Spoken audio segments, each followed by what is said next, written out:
Order at 7 o'clock, and we will begin with Pledge of Allegiance. I pledge allegiance to the flag of the United States of America and to the republic for which it stands, one nation, under God, indivisible, with liberty and justice for all.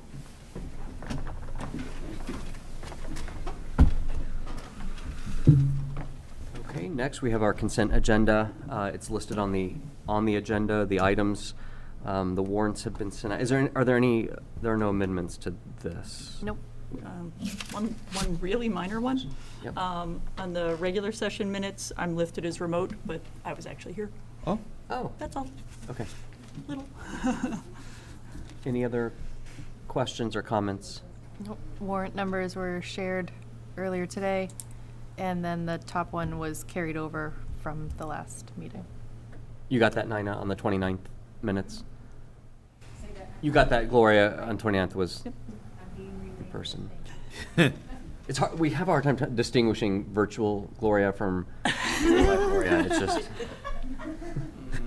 Motion to approve the consent agenda as outlined. second. Thank you. We have a motion, a second. Because we have remote members, we will Roll call. roll call this. Ming Chen? Aye. Valerie? Aye. I'm an aye. Gloria? Aye. Catherine? Aye. Sean?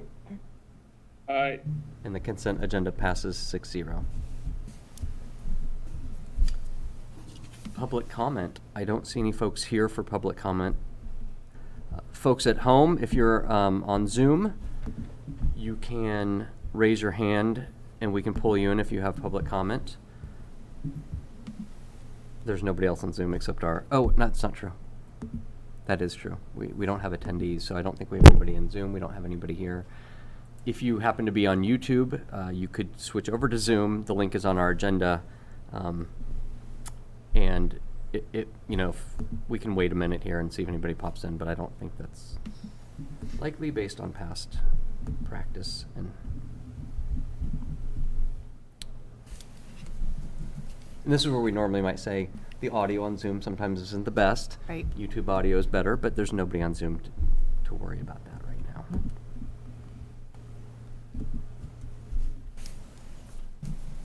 Okay.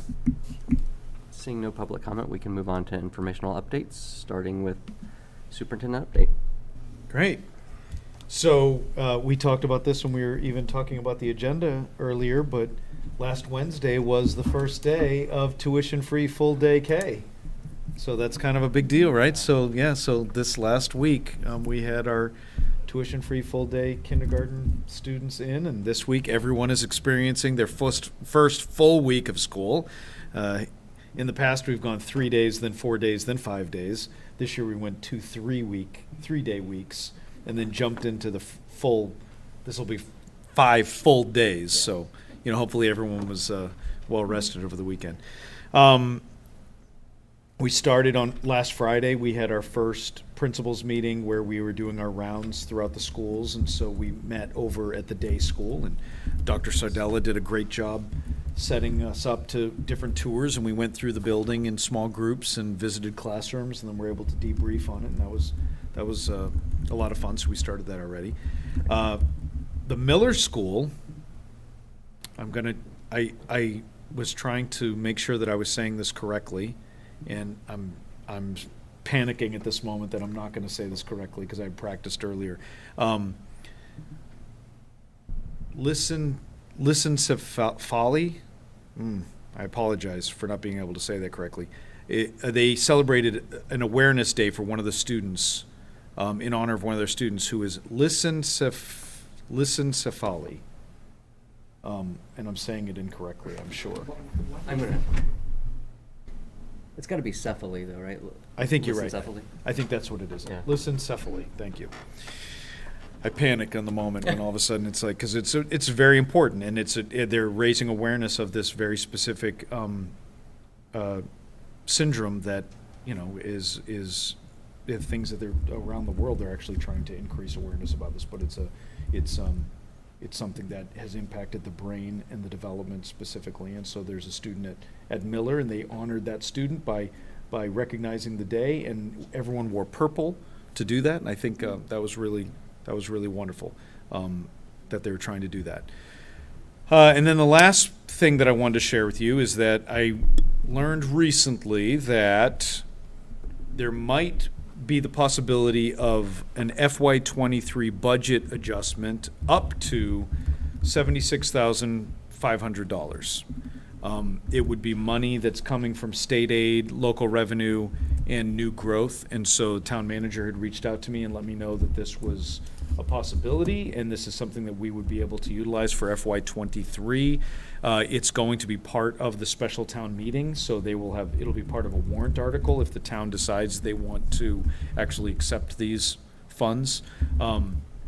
If we were able to get the additional funds, then the different things that we were looking at were things that were not able to be, some things that weren't able to be funded by ARPA, and then some other things as well. I mean, one of the things we wanted to look at was the decodable texts that we had, that we recognized that we needed. Something that our Director of Equity, Curriculum, and Instruction had talked to us about even just within the last week was looking for a very specific curriculum for our English language development courses. Our English language teachers, they've been pulling together resources, and now that our English learners have grown and we have an LPAC and we're trying to really, I think, solidify that curriculum pre-K through 12, that could be a good use of the funds. The projectors that were on the ARPA list, we might look at some of those. One of the other conversations that we had talked about was just looking at the community circles at Westford Academy, and then we do have some additional facilities needs. So needless to say, the $76,000, there are many things that we could use it for. So I wanted to share that with you this evening. If there are other thoughts that you might have, it's not something that we would need to vote on at this time. It's something that if it is approved at special town meeting, it would be adjusted to our budget, and then we would be able to use it as we see fit. Great. So I share that with you. May I make one addition? Absolutely. I would just like to thank the committee as well as the select board for supporting the Bridge to Success tutoring program over the summer.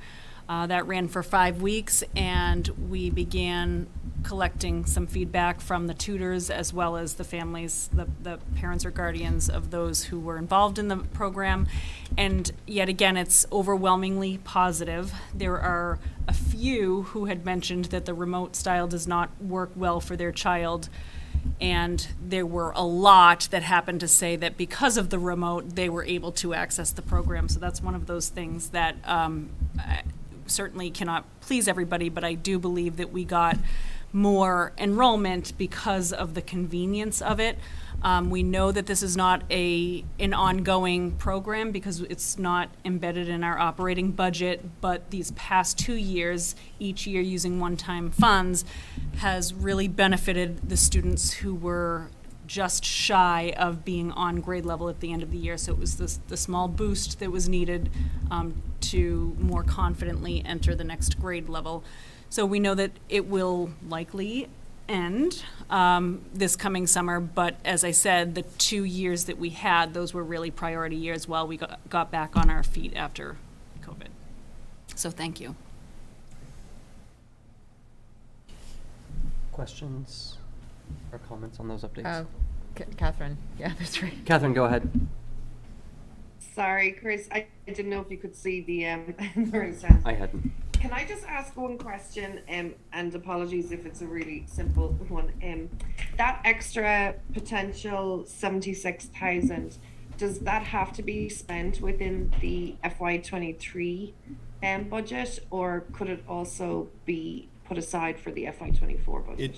It's specifically an adjustment to the FY23 budget, so it would need to be used in FY23. Yep. Thanks. Yep. Committee updates.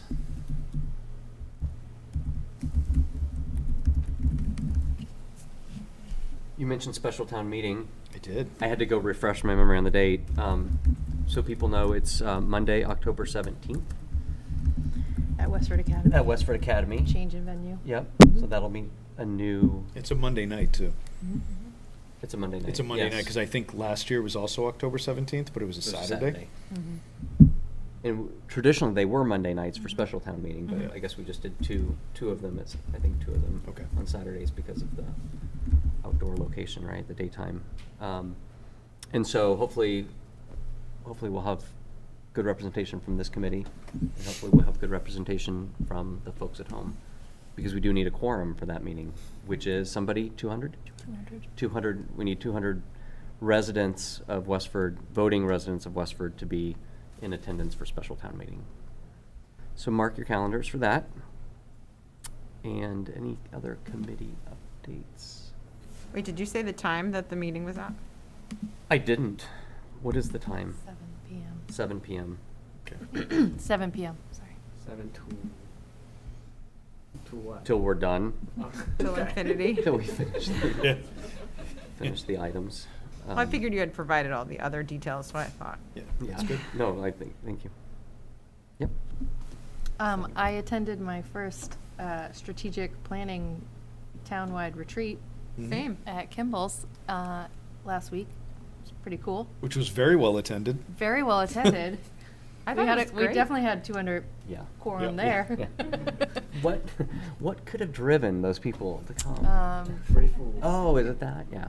Free Ice food, cream. but you have to wait for an hour. Yeah. It was the- well done, though. It There were was- presentations on 51 Main Street and on the library expansion, the new sustainability coordinator, and the new community wellness coordinator. And then lots of exhibit tables around. It's pretty cool. I thought it was great, too. Yeah. Nice to network in person. Catherine, I see your hand. Library Thanks. food It's up. more of a kind of question just to check. I know in the last meeting we mentioned about potentially getting the panorama data, and I just wondered, had there been any update or conversations had regarding that? Regarding getting data for you? Yes, from the past panorama surveys.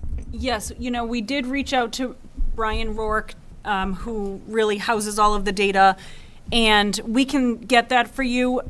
Since our last meeting, we've been working on providing that information to the new wellness coordinator for the town to try to partner them and bring them in, as well as organize how to make sure that we carry this forward with the principals so that it gets to the teachers. As a matter of fact, some of the classroom teachers, fortunately, have asked to see the data, all of the data, school-wide as well as district-wide, so that they could begin establishing their educator evaluation goals.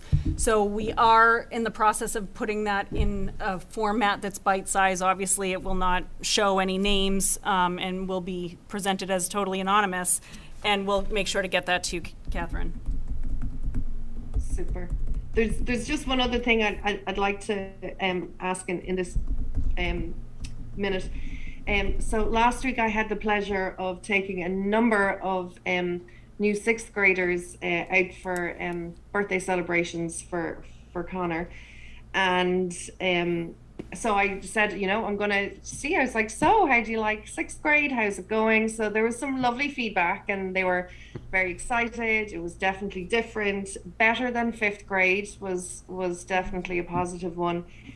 But I did have one student, and he was like, "You're on school committee," and I was like, "Absolutely, you can bring me any thoughts you have." And so he did kind of raise the issue about the short lunchtime, finding that tricky, but he did question.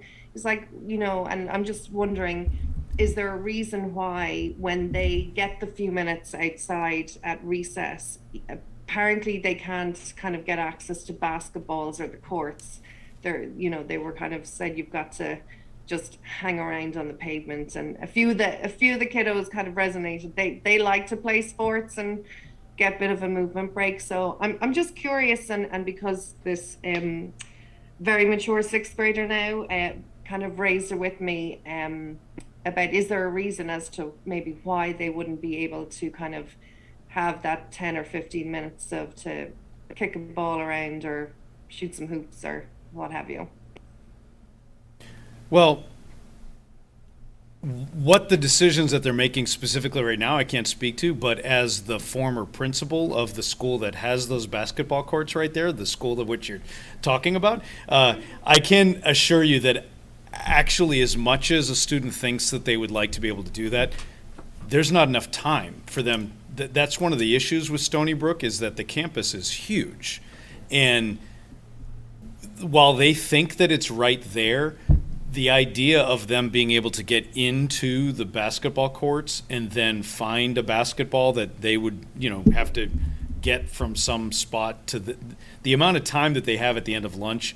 Even as the building principal, I would always say that they're going outside and they're looking at the sun, if there's sun, and they're going, ah, and they're enjoying it, and it's a nice break of the day, but it isn't recess in the way that it was in elementary school. And it's not designed for that purpose, and the length of the school day doesn't allow it to be much longer than it is either. So, I would say that it has always been a logistics question more than anything else. That would have been, but I haven't asked Ms. Hammer specifically. I just know that was sort of the challenge and struggle that we had when I was there myself. Okay.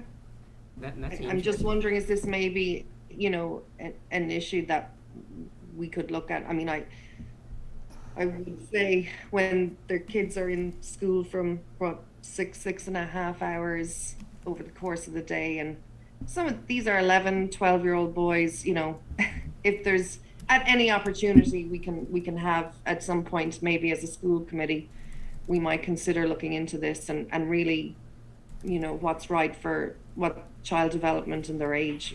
Yeah, I think the thing that we should really be looking at probably, and maybe we spend more time looking at it as a committee together, is that Yeah. I do think that I think that we should be looking at how much movement do the kids actually get during the day, because I do think that from a student perspective, they see it as recess.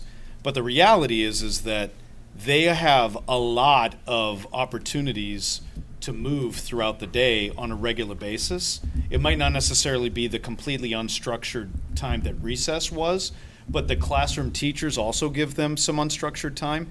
The challenge is that the state very specifically defines what time on learning is. And so if it's taking place outside of the classroom, then we're not able to count it towards our time in learning. But the unstructured opportunities for movement that takes place within the classroom under the teacher supervision, that is also part of the different lessons that are going on at any given time, we are able to do that. So that's why it becomes difficult. And I will say in Westford, we are very close to the time and learning requirements. So we don't have a lot of air to play with, unfortunately, with the length of our school day.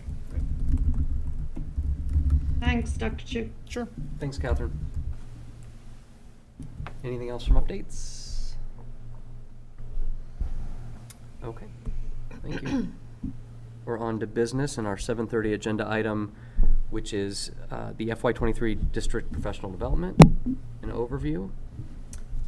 Are you ready? Yes, I'm ready. We have Magali here. She was emotionally Lead us prepared through for that. 10 more minutes. Yeah. And we're early. Wow, you're I ahead. know, that's why Very you were like, oh. Yeah, ahead of the game. Well, thank you. It's nice being here, not being interviewed.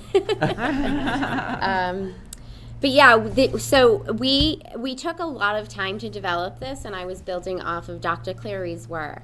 And from what I've learned is that the professional development here is building upon the work that was done last year with the DEI, the equity, and that sense of belonging. So have you had a chance to look it over yet? Okay. So August 30th is passed. We did that's all the housekeeping mandated stuff. And then for pre-K to 12 in November, we need to work on the Power School report card. So they're going to get module training for how to do that. We need to work on getting a plug-in to do the standard-based report card at elementary, and showing folks how to grade, how to use the system. So that's priority. We are fortunate enough that pre-K through 12, we have the vector solutions, which is part of the Teach Point evaluation system. But what's neat about that is that it has little modules that our teaching assistants can use to build up their CEUs or their PDPs, however it's done. And we've gotten really good feedback from it and very little troubleshooting. Mostly everyone was in there.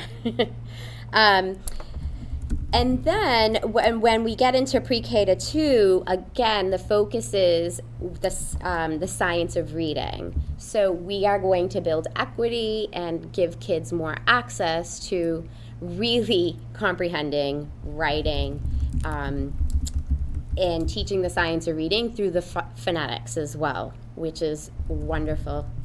And then they have a new spelling program, too, that they're working on. And the coordinators are great. They're right on top of that. The 3 to 5, we're going to look at math instruction, and again, with equity as the lens and providing more access to students. And using data to inform that. Actually, we had our first meeting today with the principals and the coordinators for math, which was a nice start. And then for pre-K to 5, this is where it gets interesting. So on the full day of PD on November 8th, I will pull the specialists and I will start to give them some UDL 101 and see if we can provide them with that framework so that they can have a more engaging and like performance-based task to help them, which they I think is going to be fabulous. And that includes the counselors, the SLPs, and the BCBAs. Do you want to give like the really brief overview of UDL, just for people who might be watching and who aren't as familiar? I know we have talked about it a little bit, but Okay. it's exciting that we're bringing that in. And Okay, so the Universal Design for Learning is a framework. It's actually proactive. It's not reactive like differentiated instruction. And so what the framework uses is brain research and how to activate the different parts of the brains for engagement, action, expression, and representation. Now I have to recall it, so that's okay. And so what we try to do is give kids choice and voice in how they're going to learn. We know the why, we know the what. It's how are they going to learn it. And so when we plan with UDL, we try to eliminate as many barriers as possible because our kids come with us with such variability. That we want to limit the barriers first and be proactive with that and then have solutions for them. So it might be a menu of activities and that I'm going to show you what they are, but you have a choice of how you're going to learn it. And it could be digital, it could be paper, it could be working with someone on a math problem, but there has to be choice, and that's where you get the engagement as well. And if it's a rich task, you're going to get that higher engagement. Is that okay? Yeah, that, no, okay. that's great. And I think it's worth saying that this isn't, I mean, while we have staff who are familiar with and understand and have studied UDL, this has not been a district-wide initiative until now. Yes. Until you've gotten here. So thank you. I'm actually excited that I get to start with the specialist and the support staff first because the other 3 to 5 and the pre-K to 2 teachers are focusing on the science of reading or math. So it's a nice balance now to introduce the specialists too. And then we have the 6 to 12 coordinators, and that's going to be more of like a train the trainer model. So I'm going to work with the coordinators in 6 through 12 and talk about how we can increase engagement through performance tasks, not traditional, not always traditional multiple choice or standardized testing like that, but really come up with a product that shows us that they're applying their learning, and it raises that rigor to higher level blooms. So I will train them. We're going to plan October 3rd, and then they'll go November 8th, and they'll deliver it to their colleagues. And then the counselors, it was Lauren Clark, who's the coordinator of guidance. She also has a nice program that she's using with her guidance counselors that is like vector training. It has a menu of courses that it's self-paced that the counselors can take and use that for their PD. And then the nurses, that SNAP, it sounds like. That's a module that talks with PowerSchool that's specific to the health system. Right. Oh, and so we're going to continue those themes throughout the year. The last thing for leadership, though, I don't know if this has been mentioned, the equity. Design. Yeah, the equity by design UDL, and so we were fortunate enough to contract with Mirko. I can't say his last name. Chardrin? Is it Chardrin or Chardrin? Chardin, yeah, I think it's something like that. So he wrote equity. Equity by design UDL gives you equity. He's coming to kind of launch that book with us, and so we've ordered those books to give to the principals to work through as a book study, and get that equity lens and push people to the next level. So we've used the Title IIA grant, which is a professional development entitlement grant, to contract with him. So similar to Dr. Khalees Warnham last year, he will be coming and training our entire leadership team with that book as the guide over the series of many months. Mm-hmm. And so it's a nice extension of the work that's already been started here. Any questions? I think another thing to highlight is the idea that the science of reading and then the data-based For math. math instruction, that's 1 year in one level and then flipping. Next year it will be flipped. Right. Yes. Right. Which is, and it's nice that our coordinators are working together so that the math coordinators can see the work at the lower grades and.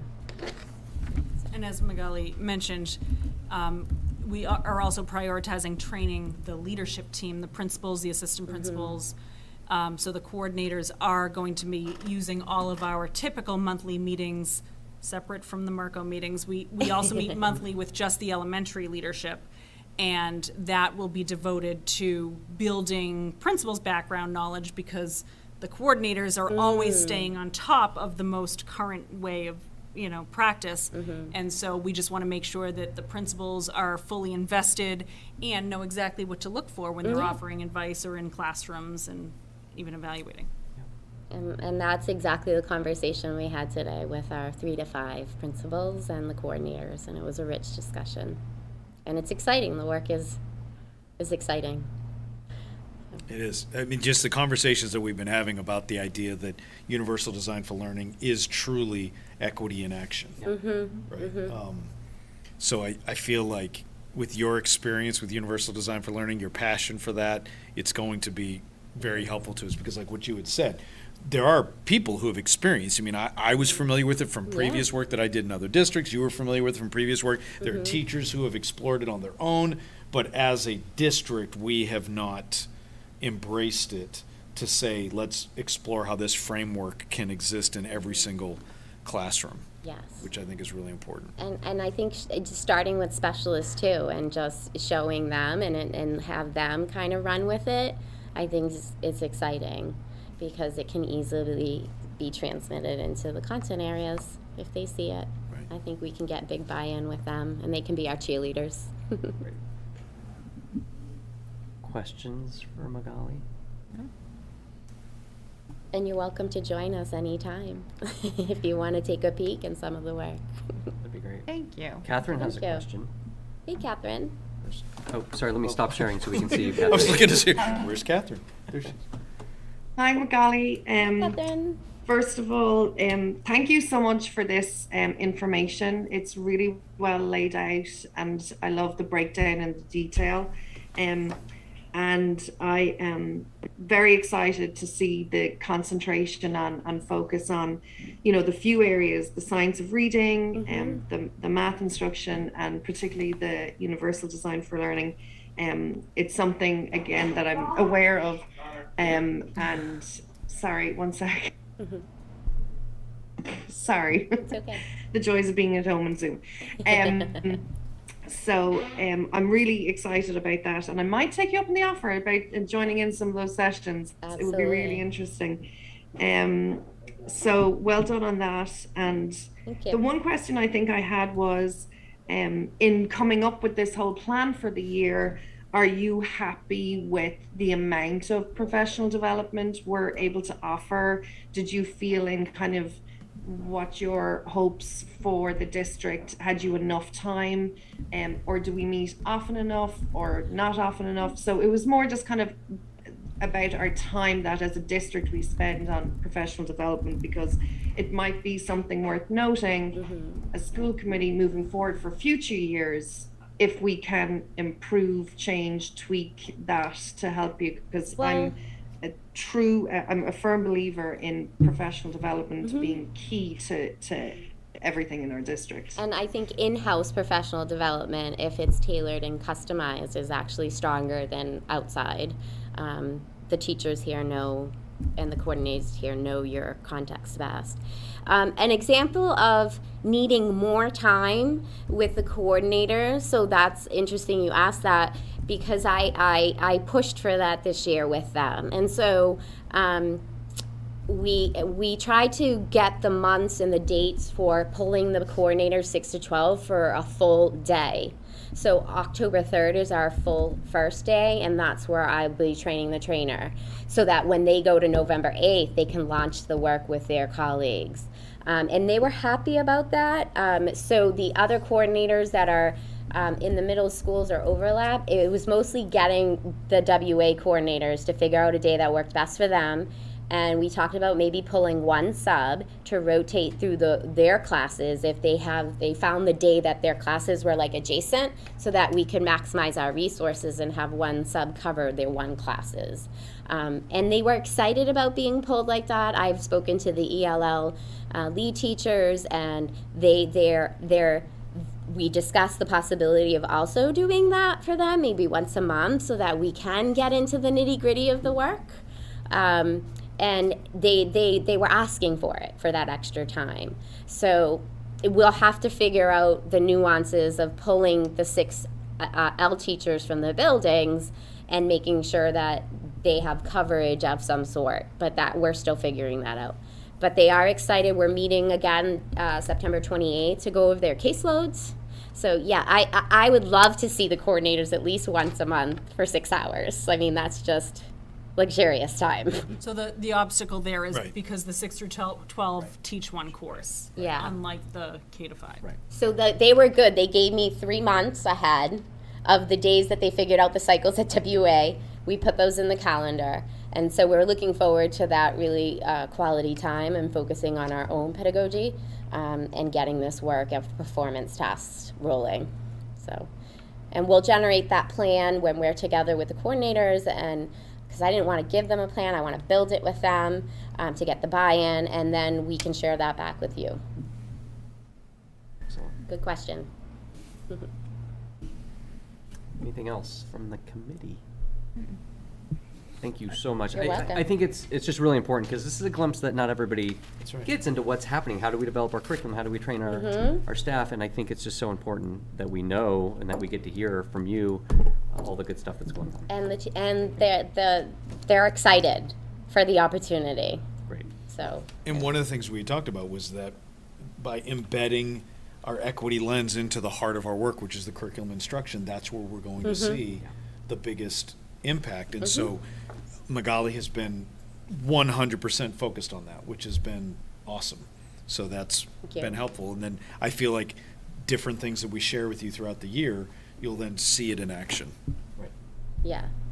Yeah, I just really appreciate the through line through the year, that you can see that is carrying through, and you can also very clearly see how this is building upon work that we have been doing, Yes. and that we're building on that. Yes. And that's really good to see. I really believe in honoring the work and building on the strengths, just like we would do with the students too. Because teachers have a lot of variability. Thank you. Thank you again. You're welcome. Thank Good you, to see you. Catherine. All right, Catherine, did you have a question again?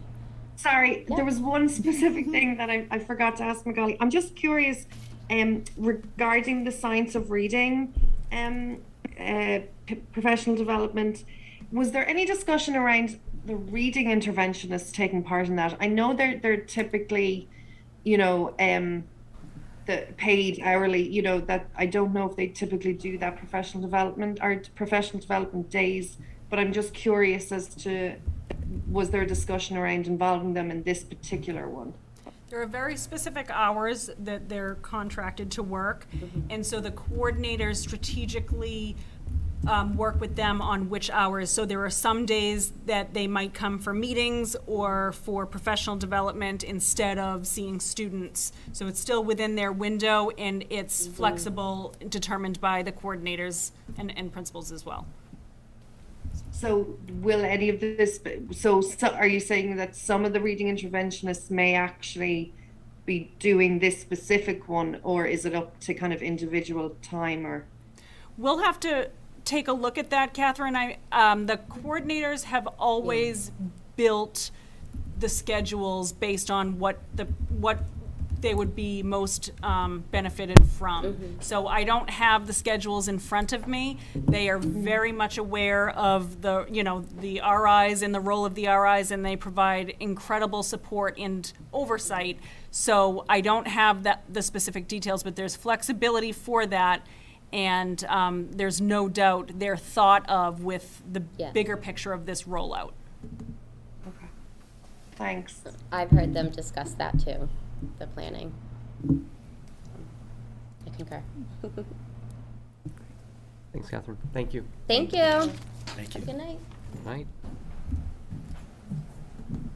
Next on the agenda, oops, I'm on the wrong agenda. I was looking at another meeting, so I gotta get back to my current agenda, is the enrollment update. Right. So, in looking at the changes, if you remember from the previous update that was on the 25th before school started, we actually have dropped by 28 students Wow. since school started. However, the numbers on the 25th were also kids who were enrolled who then just never showed up for school, right? So there is always going to be some people who they never actually unenrolled their children, but they might have enrolled them in a private school, or they could have even moved for that matter, and we didn't necessarily know that. The number 28 though, it's pretty spread out. So in elementary school, we really only saw a change in 3 students. The largest number, well, I mean, I'm sorry, the K to 2, it's 3. 3 to 5, there was a change in about 8 students. Basically from each one of the schools, Crisafulli, Abbott, and Day all had a couple of students. And then the bigger change was in middle school. There were 16 students who we had enrolled on the books that aren't here now. Historically, I didn't look back to see what that did in the past, but having been a middle school principal, I would say that's kind of typical. Split between 2 different middle schools, that happens. People either make different choices. People have applied to go to different schools and then find out that they have been accepted, or they're looking at different options, or they have just moved. There's actually only been one change at the academy. I mean, there's been the delta, if you will, is one. There were a couple of new students, and then a couple of students who were not there. So while 28 seems like kind of a big number to be a different, the fact that the first set of numbers that we had was before school actually started, it'll be more interesting to see what happens in the next month before we go to our October 1st numbers. Okay.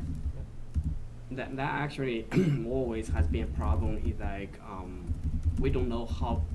A lot of families, they don't know, like they need to internet students, and then they don't even bother to do that. Yeah. If they're moving to like another town, another state, another country, like they're not going to actually leave a note to the school Right. system. If they're moving to another, typically, doesn't actually always happen this way, but typically if they're moving to another town in Massachusetts and staying in a public school, then the schools go through the whole Right. enrollment process. So then our schools would receive a request for records. if they're going to a private school, sometimes that doesn't happen as quickly as it should. And if they've left the country, there's no telling what would happen. Yeah. And so is it each building office staff that is reaching out to the families? So different things will happen, right? Like if we know what has happened and we're able to close that loop. I will say the first thing that normally happens is a student in the class will say, "I heard." Yeah. I think that's the most. That's normally the first thing that happens is that a student says, "I heard so and so blank," whatever. Then the end of the story, My and then the friend. adults are always like, "Okay, well, and then they kind of stop that conversation, and then if guidance knows about it, then they'll reach out. But then we do have a responsibility to make sure that they are being educated. So sometimes it takes us a little bit Yeah, some longer legwork. to close that loop. Right. But we do tend to we do tend to close those loops, which is good. We know where they are. We haven't lost. We haven't lost. have not lost anyone yet. Yeah. That's interesting. But so it'll be interesting to see. Last year, I actually had just put this in our annual town report. So last year, our October 1st numbers, I think, was 4,757. And so, right now we're 4,716. I don't foresee us gaining that many students before October 1st. So I imagine that our October numbers will be less than they were last year. But it's still, it's similar ballpark, but it is following the trend that we've been seeing. Right. In our October meeting, which I'm trying to look at the date, our first October meeting is the 11th. Yeah. We'll have those October 1st numbers at that Yep. meeting. Yep. Okay. And the other piece of that, I would say, even when we are looking at the elementary schools, when I looked at the distribution of the numbers, for the most part, it was one student in one class, right? So it was like, so it was pretty, again, spread out as to how that happened. There was one classroom at Crisafulli where the numbers dropped a little bit more, and I think they might look to see, what do they, if they need to make any adjustments to that. But we're still, again, we're the way that it's spread out, it adds a little bit of extra space in the classroom, but it doesn't warrant changes to staffing. Any other questions or comments? Okay. Thanks for the update. And that brings us to the end of the items on the agenda. So, I'm open to suggestions what we do next. This is not a bad trend.